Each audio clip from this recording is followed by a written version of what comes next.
Welcome dear ऑकर्ड्स। आज हम बात करने वाले हैं 2021 में रिलीज होने वाली एक मूवी जिसका नाम है पोस्टर। मूवी की शुरुआत में हम मूवी के मेन कैरेक्टर श्रीनू को देखते हैं जो गांव के एक मेले के अंदर अपने दोस्तों के साथ डांस कर रहा होता है। मेले के अंदर जगह जगह श्रीनू के पोस्टर्स लगाए गए होते हैं। तभी वहां पर काजी नाम का एक आदमी आता है और श्रीनू और उसके दोस्तों के पोस्टर्स उतारना शुरू कर देता है। अब ये देखकर तो श्रीनू गुस्से में आ जाता है और जाकर उस लड़के को पीटना शुरू कर देता है। मगर थोड़ी देर बाद श्रीनू अपने फादर को वहां देखता है और उन्हें देखकर श्रीनू काफी डर जाता है, फिर वहां से चुपचाप भाग जाता है। अब रात के वक्त श्रीनू अपने दोस्तों के साथ अपने घर पर आता है। श्रीनू और उसके दोस्तों ने काफी पी रखी होती है, इसलिए वो शोर न करते हुए चुपचाप श्रीनू के कमरे में जाकर सो जाते हैं। फिर अगली सुबह जब श्रीनू कमरे से बाहर आता है तो उसके पिता उस पर काफी गुस्सा होते हैं क्योंकि श्रीनू पढ़ाई में बिल्कुल निल है, बिल्कुल भी दिलचस्पी नहीं लेता और इधर उधर के फालतू कामों में लगा होता है। यहाँ हम श्रीनू की बहन बूजी को भी देखते हैं जो वहीं पर मौजूद होती है। बूजी हर वक्त किताब लिए बैठी होती है और काफी शौक से पढ़ाई करती है और यही वजह है कि श्रीनू के पिता हर वक्त श्रीनू को अपनी बहन की तरह पढ़ाई करने के लिए कहते रहते हैं। लेकिन श्रीनू तो श्रीनू है,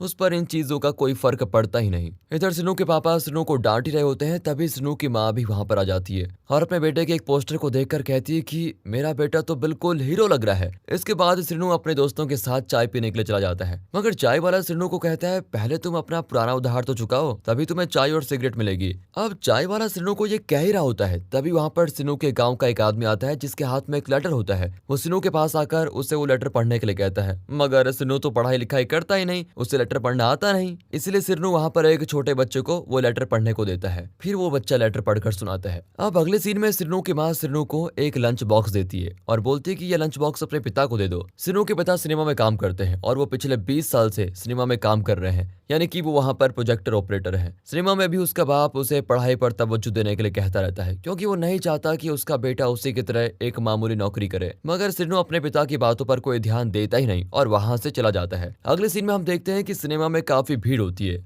आज क्योंकि किसी फेमस एक्टर की न्यू मूवी लगी है। श्रीनू भी सिनेमा के बाहर खड़ा होता है। वहाँ सिनेमा के बाहर एक आदमी उसे कहता है कि क्या तुम ब्लैक टिकट बेचने में मेरी मदद कर सकते हो। अचानक श्रीनू की नजर बुरके में मौजूद एक लड़की पर पड़ती है। वो काफी खूबसूरत होती है। श्रीनू उसको देखते ही उसका दीवाना हो जाता है। उस लड़की के साथ उसकी कुछ दोस्त भी होती है। तभी उस लड़की के साथ मौजूद एक मोटी लड़की कहती है, तुम्हें क्या जरूरत थी इस तरह बुरके में आकर मूवी देखने की, तुम चाहो तो तुम्हारा बाप तो तुम्हारे लिए पूरा सिनेमा बुक कर दे। मगर वो लड़की कहती है कि इस तरह कॉलेज बंक करके मूवी देखने का मजा अलग ही होता है यार। तभी एक लड़की उन्हें आकर बताती है कि मूवी के तमाम टिकट्स खत्म हो चुके हैं और ये सुनकर वो काफी परेशान हो जाते हैं। तभी श्रीनू उस आदमी से वो ब्लैक टिकट्स ले लेता है और उन लड़कियों के पास जाकर वो टिकट्स देता है। लड़की के पास 2000 का नोट होता है, मगर श्रीनू उससे कहता है कि तुम मूवी देख के आ जाओ, मैं बाद में पैसे ले लूंगा। मूवी शुरू हो जाती है और श्रीनू उन लड़कियों के पास जाकर बैठ जाता है। तभी वो मोटी लड़की श्रीनू की नियत जान जाती है और उसे मूवी पर कॉन्सेंट्रेट करने के लिए कहती है, मगर श्रीनू तो उस बुरके वाली लड़की से अपनी नजरें हटा ही नहीं पाता। मूवी के दौरान वो उनके लिए स्नैक्स लेकर आता है। तभी वो लड़की अपना नकाब उतारती है और श्रीनू उसको देखते ही रह जाता है, यानी कि श्रीनू को उस लड़की से प्यार हो चुका है और वो उसके ख्यालों में खो चुका है। लेकिन बेचारा श्रीनू उसके ख्यालों में घूमते घूमते वहीं पर सो जाता है और जब श्रीनू की आंख खुलती है तो वहां सिनेमा का सफाई करने वाला स्टाफ मौजूद होता है जो श्रीनू को बताते हैं कि मूवी तो कब की एंड हो चुकी है और अब अगली मूवी का वक्त हो गया है। तब श्रीनू वहां से अपने दोस्त के पास जाता है और उसे पूरी बात बताता है क्या क्या हुआ। अब उसके दोस्त ये बात सुनकर काफी हंसते हैं और कहते हैं, यार तुम बहुत पगले हो, तुमने उन लड़कियों को फ्री में टिकट्स दे दिए और स्नैक्स भी खिला दिए, वाह अब तुम्हें पैसे नहीं मिलने वाले। मगर यहाँ बेचारा श्रीनू अपने दोस्तों को समझा ही नहीं पाता कि मुझे पैसे नहीं बल्कि वो बुरके वाली लड़की चाहिए। अगले सीन में हम गाँव के एक फेमस पॉलिटिशियन और सिनेमा के ओनर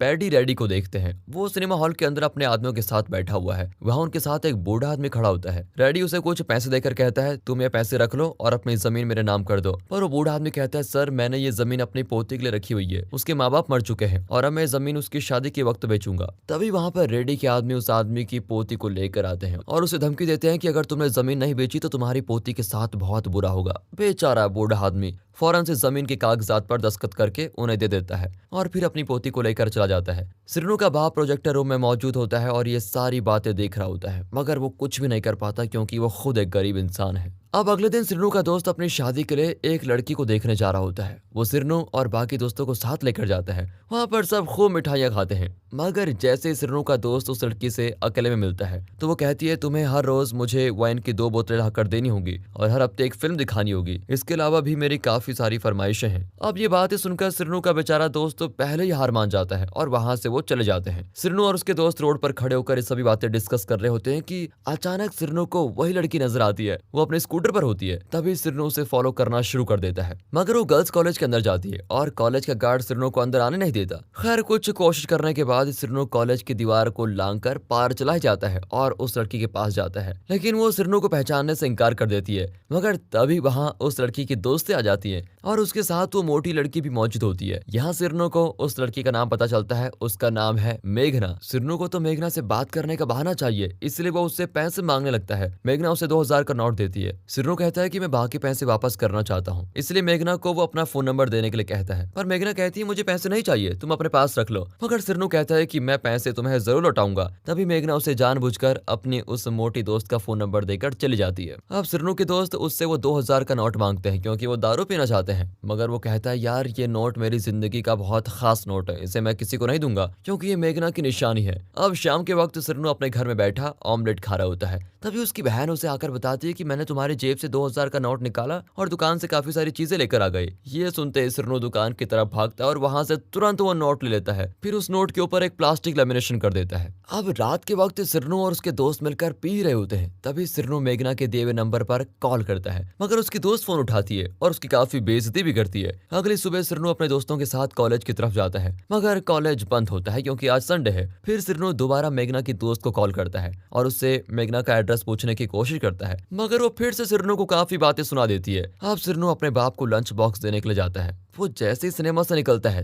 तो उसकी बाइक रेड्डी की गाड़ी से टकरा जाती है। वो रेड्डी से सॉरी कहता है, मगर रेड्डी के आदमी उससे बदतमीजी करते हैं, जिस पर सिरनू को बहुत गुस्सा आता है और वो उन सबको मारने लग जाता है। तभी रेड्डी वहां कर अपने आदमियों को रोकता है। फिर रेड्डी को सिनेमा का एक आदमी बताता है कि ये प्रोजेक्टर ऑपरेटर का बेटा सिरनू है। अब रात के वक्त जब सिरनू अपने घर में होता है तो उसका बाप काफी गुस्सा होता है। वो कहता है कि रेड्डी के आदमियों को मारने की क्या जरूरत थी, वो अब तुम्हारे साथ पता नहीं क्या करेंगे क्योंकि रेड्डी ने अब तुम्हें मिलने के लिए बुलाया है। सिरनू कहता है कि हमें किसी से डरने की जरूरत नहीं है पापा, क्योंकि गलती उसके ड्राइवर की थी। लेकिन सिरनू का बाप अब भी काफी परेशान होता है। अगली सुबह सिरनू रेड्डी से मिलने के लिए जाता है। रेड्डी उसको कहता है तुम पढ़े लिखे हो, इसलिए मैं तुम्हें अपने पास काम पर रखना चाहता हूँ। सिरनू काम करने के लिए तैयार हो जाता है और रेड्डी उसे कुछ पैसे एडवांस भी देता है। सिरनू अब रेड्डी के आदमियों में से एक है और सिरनू को गरीब और अमीर दोनों से भत्ता लेने के लिए कहा जाता है। सिरनू भी काफी खुश होता है क्योंकि उसको एक जॉब मिल गई है। फिर वो अपने दोस्तों के साथ पी ही रहा होता है कि तभी वो दोबारा मेघना की दोस्त को कॉल करता है। मेघना अपने दोस्त से फोन लेती है। सिरनू कहता है कि मैं पैसे वापस करना चाहता हूँ। तो मेघना को काफी गुस्सा आता है और वो सिरनू से उसकी लोकेशन पूछकर वहां चली जाती है। अब मेघना सिरनू और उसके दोस्तों को बहुत बातें सुनाती है और सिरनू के दोस्त को एक थप्पड़ भी मार देती है। इस दौरान वहां पर गुस्से में वाइन भी पी जाती है। इसके बाद वो अपने होश में नहीं रहती। मेघना की दोस्त उसको वहां से फिर लेके जाती है, मगर जाने से पहले सिरनू उससे उसका नंबर मांगता है तो मेघना अनजाने में उसे अपना नंबर दे ही देती है। अगली सुबह सिरनू मेघना को कॉल करता है और मेघना उसकी बातों को खूब एंजॉय करने लगती है। देखते देखते वो भी सिरनू को पसंद करने लगी है। अब सिरनू रेड्डी के लिए काम तो कर ही रहा होता है, साथ ही साथ वो मेघना को भी काफी टाइम देता है। अब वो दोनों एक दूसरे से प्यार करने लगे हैं। अब एक रात रेड्डी अपने आदमियों के साथ सिनेमा हॉल में बैठा होता है और वहां पर उसका सामना नारायण नाम के एक आदमी से होता है। तो रेड्डी उससे जबरदस्ती उसकी जमीन लेना चाहता है। नारायण कहता है कि देखो मेरी बेटी डॉक्टर बनना चाहती है और ये जमीन मैंने अपनी बेटे के लिए रखी हुई है क्योंकि वो इस जमीन पर एक हॉस्पिटल बनाना चाहती है। लेकिन रेड्डी नारायण को धमकी देता है कि अगर तुमने जमीन हमारे नाम नहीं की तो मैं तुम्हें मार डालूंगा। नारायण अपनी जमीन देने के लिए फिर तैयार हो ही जाता है, मगर तभी वहां पर सिरनू आता है और वो नारायण की गर्दन को पकड़कर उसे खूब मारता है और कहता है अगर तुमने ये जमीन रेड्डी के नाम नहीं की तो हम तुम्हें मार डालेंगे, जल्दी करो। ये सब सिरनू का बाप प्रोजेक्टर रूम से देख रहा होता है। वो ये सब देखकर बहुत हैरान होता है कि उसका बेटा लोगों के साथ जुल्म करने में रेड्डी की मदद कर रहा है। अब रात को जब सिरनू घर आता है तो उसका बाप उसे रेड्डी के साथ काम न करने के लिए कहता है, मगर सिरनू मानता ही नहीं। अगली सुबह सिरनू को रेड्डी के साथ कहीं जाना होता है, मगर तभी मेघना की कॉल आती है और वो सिरनू को मिलने के लिए बुलाती है। अब सिरनू रेड्डी से परमिशन लेता है और कहता है कि आज मुझे अपने किसी दोस्त से मिलने जाना है। रेड्डी उससे पूछता है कि क्या तुम किसी लड़की से प्यार तो नहीं करते कहीं? सिरनू हाँ में जवाब देता है। तो रेड्डी कहता है ठीक है, तुम उससे मिलने के लिए चले जाओ और अगर लड़की के माँ बाप ना माने तो तुम उन्हें मेरा नाम बता देना। रेड्डी भी वहां से चला जाता है और सिरनू मेघना से मिलने के लिए जाता है। दोनों काफी इंजॉय करते हैं, मगर जैसे ही सिरनू मेघना को अपनी बाइक पर लेकर जा रहा होता है अचानक रास्ते में रेड्डी और उसका बेटा इन दोनों को देख लेते हैं। इससे रेड्डी काफी गुस्सा होता है। अब वो गुस्सा क्यों हुआ ये हमें आगे पता चलेगा। अब रेड्डी और उसके आदमी सिरनू के घर चले जाते हैं और जब सिरनू घर आता है तो वो रेड्डी और उसके आदमी को देखकर काफी हैरान होता है, मगर अचानक रेडी सिरनू को मारना शुरू कर देता है। फिर रेडी के तमाम आदमी भी उसे मारना शुरू करते हैं। सिरनू की माँ और बहन भी काफी रोती हैं कि वो इसके साथ ऐसा क्यों कर रहे हैं, मगर कोई भी उनकी बात नहीं सुनता। तभी वहाँ पर रेडी का बेटा आता है और उसके साथ मेघना भी होती है। यहाँ में पता चलता है कि मेघना रेडी की ही बेटी है और ये सब देखकर सिरनू के माँ बाप बिल्कुल घबरा जाते हैं और उन लोगों को रोकने की कोशिश करते हैं, मगर रेडी का बेटा सिरनू को काफी जख्मी कर देता है और सिरनू कहता है कि देखिए, मैं नहीं जानता था कि ये तुम्हारी बेटी है और मेघना भी मुझे पसंद करती है। वैसे रेडी अपनी बेटी से पूछता है, क्या बेटी ये सच है, तुम इसे पसंद करती हो? मेघना कहती, नहीं, मैं इसे पसंद नहीं करती। ये बात सुनकर सिरनू बिल्कुल हैरान रह जाता है। फिर रेडी और उसके आदमी वहां से चले जाते हैं। सिरनू का बाप उसे घर से निकाल देता है और कहता है, तुमने मेरी इज्जत मिट्टी में डुबा दी, निकल जाओ घर से। सिरनू की माँ बहुत रोती है, मगर सिरनू अपनी बाइक लेकर चला ही जाता है और अब सिरनू का मन ऐसा हो गया है कि वो मरना चाहता है। उसके पास जीने की कोई भी वजह नहीं है, उसे काफी चोटें भी लगी है। वो अपनी बाइक बहुत तेज चलाता है ताकि वो किसी की गाड़ी के साथ टकरा कर मर जाए। अचानक उसकी बाइक के सामने गाड़ी आकर रुक जाती है। उस गाड़ी में एक लड़की मौजूद होती है जो मदद के लिए चिल्ला रही है। कुछ गुंडे उसे किडनैप करने की कोशिश कर रहे होते हैं तो वो लड़की सिरनू को देखते मदद मांगती है। फिर सिरनू उन तमाम गुंडों को मारकर वहां से भगा देता है। इस लड़की का नाम तुलसी है। तुलसी सिरनू से कहती है कि मैं हैदराबाद जाना चाहती हूँ, मगर ये लोग मुझे जिंदा नहीं छोड़ेंगे और जाने से पहले दोबारा मुझ पर हमला करेंगे। तुम मुझे क्या हैदराबाद तक छोड़ दोगे? सिरनू तुलसी को अपनी बाइक पर छोड़ने के लिए चला जाता है। फिर तुलसी सिरनू को अपने घर पे लेके जाती है। सिरनू तुलसी के घर के अंदर जाता है तो वहाँ कोई नहीं होता। वो सिरनू का बैंडेज करती है, उसको सारी दवाई देती है, मगर सिरनू उसको बताता है कि मैं मर जाना चाहता हूँ। तुलसी कहती है कि अगर तुम्हारी जिंदगी में कुछ भी ठीक नहीं चल रहा है तो तुम यहाँ रह सकते हो, जब ठीक हो जाए तो तुम यहाँ से चले जाना। फिर वो सिरनू के लिए कॉफी भी लेकर आती है। तभी सिरनू की नजर दीवार पर टंगी एक तस्वीर पर पड़ती है। ये तस्वीर उस नारायण नाम के आदमी की है जिसे सिरनू ने थप्पड़ मारा था। उस तस्वीर पर फूलों का हार देखकर वो काफी परेशान हो जाता है। तुलसी कहती है कि ये मेरे फादर थे, 2 दिन पहले इनकी डेथ हो गई। अब तुलसी तो सोने के लिए चली जाती है, मगर सिरनू काफी परेशान होता है क्योंकि जिस आदमी को उसने पैसों के खातिर रेडी के कहने पर थप्पड़ मारा, उसी की बेटी आज सिरनू को अपने घर में रहने के लिए जगह दे रही है। लेकिन सिरनू ये बात तुलसी को नहीं बताना चाहता कि उसके बाप की मौत की वजह रेडी है और इस जुर्म में सिरनू भी इन्वॉल्व था। अगली सुबह सिरनू जब फ्रेश होने के लिए बाथरूम में जाता है तभी तुलसी की आंटी वहां पर आती है। वो तुलसी से कहती है, मेरे भाई के मर जाने के बाद एक तुम ही हो, तो मेरे बेटे से शादी कर लो। दरअसल तुलसी की आंटी बहुत लालची है और वो ये सब कुछ सिर्फ और सिर्फ तुलसी का घर लेने के लिए कहती है। तुलसी कहती है, मुझे फिलहाल अपने करियर पर फोकस करना है और मैं शादी नहीं करना चाहती। इसी दौरान सिरनू बाथरूम से बाहर आता है। आंटी सिरनू को देखते तुलसी पर शक करना शुरू कर देती है और उसे बातें सुनाकर चली जाती है। ये सब सुनकर सिरनू को काफी बुरा भी लगता है, मगर तुलसी कहती है कि इसमें तुम्हारा कोई कसूर नहीं है, मैं बचपन से ये सब सुनने की आदी हो चुकी हूँ। फिर वो सिरनू को अपनी कहानी बताती है। वो कहती है, मेरे फादर एक हॉस्पिटल में जॉब करते थे और मेरी माँ उस हॉस्पिटल में नर्स थी।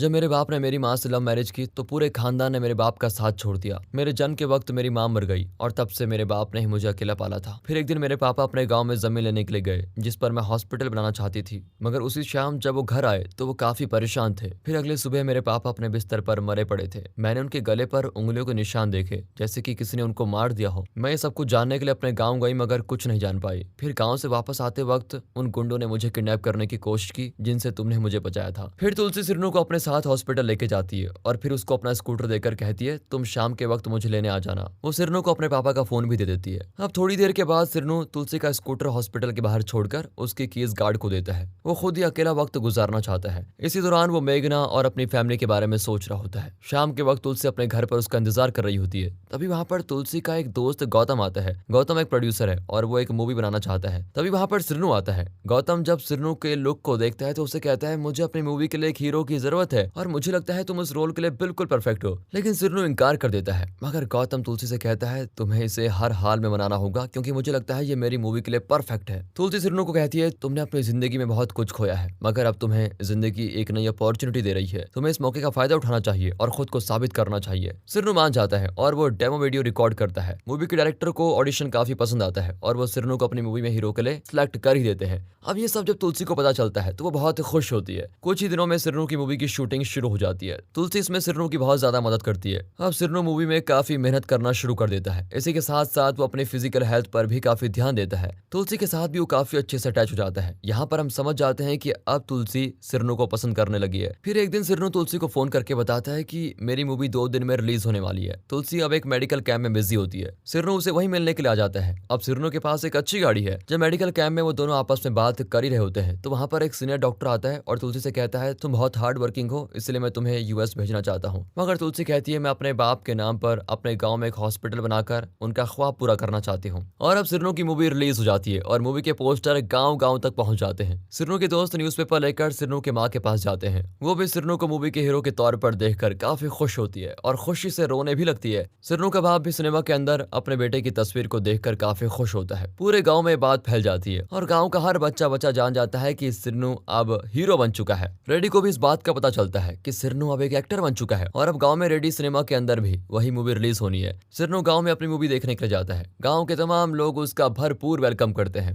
वहाँ रेडी, उसका बेटा और मेघना भी मौजूद होती है। सिरनू की माँ और बहन उससे मिलकर काफी खुश होती है और यहाँ सिरनू का बाप आज काफी फख्र के साथ प्रोजेक्टर ऑपरेट करता है क्योंकि आज उसके बेटे की मूवी चलने वाली है। मूवी खत्म होने के बाद रेडी सिरनू को एक अवार्ड देता है, जिसके बाद सिरनू कहता है ये सब मेरे प्रोड्यूसर गौतम की मेहनत है और इसके अलावा कोई और भी है जिसका मैं नाम नहीं ले सकता, मगर ये सब कुछ उसी की वजह से हो पाया है। फिर सिरनू अपने बाप को स्टेज पर बुलाता है और वो दोनों एक दूसरे से गले मिलते हैं और उसका बाप बहुत खुश हो जाता है, रोने भी लगता है। मूवी के खत्म होने के बाद सिरनू अपने घर जाता है। दूसरी ओर रेडी अपने बेटे से कहता है कि सिरनू काफी फेमस हो चुका है और गांव के तमाम लोग उसे बहुत पसंद करने लगे हैं और अगर हम मेनका की शादी उसके साथ करते हैं तो गांव के तमाम लोग इस बार इलेक्शन में हमें ही वोट करेंगे। सिरनू की बहन का रिश्ता अब एक अच्छी फैमिली में हो जाता है और उसी दिन रेडी अपनी बेटी को लेकर सिरनू के घर आता है और कहता है मैं मेघना की शादी सिरनू से करना चाहता हूँ। सिरनू मान जाता है। तभी तुलसी का फोन आता है, मगर फोन तो सिरनू का असिस्टेंट उठाता है। ओह, असिस्टेंट भी है इसका, और वो तुलसी को इस बारे में बताता है। तुलसी सुनकर काफी परेशान हो जाती है क्योंकि वो सिरनू से प्यार करती है और अब तो तुलसी सिरनू से दूर रहना चाहती है, इसलिए वो कुछ अजीब बिहेव करना शुरू कर देती है। ये देखकर सिरनू भी काफी परेशान हो जाता है। वो तुलसी से कहता है अब मैं काफी फेमस हो चुका हूँ और मुझे कुछ सिक्योरिटी इश्यूज भी है, इसलिए हमें दूसरी जगह पर शिफ्ट होना चाहिए। मगर तुलसी इस बात से एग्री नहीं होती। सिरनू नया घर ले लेता है और उसकी फैमिली भी उससे मिलने के लिए वहां पर आती है, मगर वो लोग वापस चले जाते हैं क्योंकि बुजी के एग्जाम्स हैं। तुलसी भी सिरनू की फैमिली से मिलती है, मगर अब वो सिरनू से थोड़ी दूरी बना के रखती है। सिरनू कई बार उससे फोन करने की कोशिश करता है मगर वो कॉल उठाती नहीं। सिरनू अब रेडी को फोन करता है। रेडी कहता है हमें तुम्हारी बहन की शादी के बाद फौरन तुम्हारी शादी कर देनी चाहिए, मगर सिरनू कहता है कि मेरा ख्वाब है कि मैं कुछ वेलफेयर के लिए काम करूं। वो रेडी से कहता है कि गांव में एक हॉस्पिटल बनाया जाए और मैं उसकी ओपनिंग खुद करूंगा। मैं उस हॉस्पिटल को किसी स्पेशल आदमी के नाम से खोलना चाहता हूँ। अब सिरनू गौतम को बताता है मैं काफी कामयाब हो चुका हूँ लेकिन मुझे अभी तक मेंटल सुकून नहीं मिला। गौतम हॉस्पिटल जाकर तुलसी से कहता है सिरनू को तुम्हारी जरूरत है। तुलसी काफी खुश होती है। वो तैयार होकर सिरनू से मिलने के लिए चली जाती है। तभी वो सिरनू से अपने प्यार का इजहार करती है, मगर सिरनू कहता है मैं तुम्हारे लिए ठीक नहीं हूँ। इसके बाद वो तुलसी को पूरी सच्चाई बताता है और कहता है कि मैं तुम्हारे बाप की मौत का जिम्मेदार हूँ। अब ये बात सुनकर तुलसी टूट ही जाती है और वहां से चली जाती है। तुलसी अब कुछ नहीं चाहती और बस वो यूएस जाना चाहती है। तभी सिरनू गौतम से तुलसी के बारे में पूछता है। वो कहता है तुलसी तो यूएस जा रही है और फिर कभी लौट कर नहीं आएगी। सिरनू फिर फौरन तुलसी के घर जाता है और उसे रोकने की कोशिश करता है, मगर वो कहती है मुझे अपने बाप की मौत का इतना दुख नहीं है जितना दुख मुझे ये जानकर हुआ कि मेरे बाप को मारने वाले तुम ही थे। तुमने ये सब कुछ छुपा कर मेरा ट्रस्ट तोड़ा है। सिरनू से कहता है कि मैं तुम्हारे सामने कभी नहीं आऊंगा, मगर तुम्हें एक बार मेरे साथ गाँव आना होगा। वो तुलसी को लेकर गाँव पहुंच जाता है। वहाँ काफी लोग एक नई बिल्डिंग के सामने इकट्ठा होते हैं और वहां पर एक ओपनिंग सेरेमनी भी होती है। ये एक हॉस्पिटल है। सिरनू तुलसी को अंदर लेकर जाता है। रेडी हॉस्पिटल की ओपनिंग करता है और जब सभी लोग हॉस्पिटल के अंदर जाते हैं तो तमाम लोग वहां नारायण की फोटो देखकर हैरान हो जाते हैं। तुलसी अपने बाप की फोटो देखकर काफी इमोशनल होती है, बहुत रोने लगती है। रेडी को नारायण की फोटो देखकर काफी गुस्सा आता है, मगर सिरनू कहता है ये जमीन नारायण की थी और अब ये हॉस्पिटल उसकी बेटी का है। वो हॉस्पिटल के पेपर्स तुलसी को देता है और कहता है मैं डायरेक्टली या इनडायरेक्टली तुम्हारे बाप की मौत का जिम्मेदार हूँ, मगर मैंने उनका यह ख्वाब पूरा कर दिया। अब मैं तुम्हारे सामने कभी नहीं आऊंगा, मगर मैं अपनी पूरी जिंदगी तुम्हारे नाम कर चुका हूँ। ये कहकर सिरनू वहां से चला जाता है। मेघना तुलसी के पास आती है और कहती है सिरनू को जाकर रोक लो, वो अब तुम्हारा है। तुलसी भागकर बाहर निकलती है और सिरनू को जाने से रोकती है। वो उसे बताती है कि मैं तुम्हारे बगैर नहीं रह सकती। तभी सिरनू भी रुक जाता है। सिरनू के माँ और बाप उन दोनों के पास आते हैं और सिरनू की माँ कहती है अब ये तुम्हारा ही हीरो है, और यहाँ पर ये मूवी खत्म हो जाती है। बाकी दोस्तों आपको स्टोरी अच्छी लगी हो, मूवी अच्छी लगी हो, एक्सप्लेनेशन अच्छा लगा हो, लाइक कीजिए, चैनल को सब्सक्राइब। मिलते हैं अगली वीडियो में, तब तक के लिए गुड बाय, अपना ख्याल रखिए and finally thanks for watching.